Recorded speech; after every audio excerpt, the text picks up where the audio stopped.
વડોદરામાં પર્યાવરણનું સંતુલન જળવાઈ રહે અને હરિયાળું ભવિષ્ય નિર્માણ થાય તેવા ઉમદા હેતુ સાથે વૈષ્ણવ બ્રાહ્મણ સમાજ વડોદરા દ્વારા 1000 વૃક્ષોના વૃક્ષારોપણ અને વિતરણનો મહાસંકલ્પ લેવામાં આવ્યો છે। આ અભિયાનનો શુભ પ્રારંભ આજે સમાજના અગ્રણી સત્યવાનભાઈ શર્માના નિવાસસ્થાને 25 વૃક્ષોના વૃક્ષારોપણ સાથે કરવામાં આવ્યો હતો।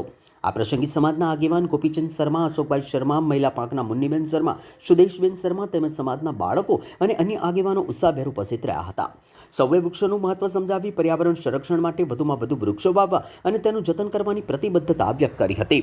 સમાજના આગેવાનોએ જણાવ્યું હતું કે આગામી દિવસોમાં વડોદરા શહેરના વિવિધ વિસ્તારોમાં તબક્કાવાર વૃક્ષારોપણ અને વૃક્ષ વિતરણના કાર્યક્રમો યોજાશે, જેથી વધુમાં વધુ લોકો આ હરિત અભિયાન સાથે જોડાઈ શકે। ઉલ્લેખનીય છે કે વૈષ્ણવ બ્રાહ્મણ સમાજ દ્વારા સમયાંતરે સામાજિક સેવા, જનજાગૃતિ અને લોકહિતના અનેક કાર્યક્રમોનું આયોજન કરવામાં આવે છે। પર્યાવરણ બચાવવા માટે શરૂ કરાયેલું આ 1000 વૃક્ષોનું હરિત અભિયાન સમાજની સેવાભાવી અને પ્રકૃતિપ્રેમી વિચારધારાનું ઉત્તમ ઉદાહરણ છે, જે નિશ્ચિતપણે અન્ય સંસ્થાઓ માટે પણ પ્રેરણારૂપ બનશે।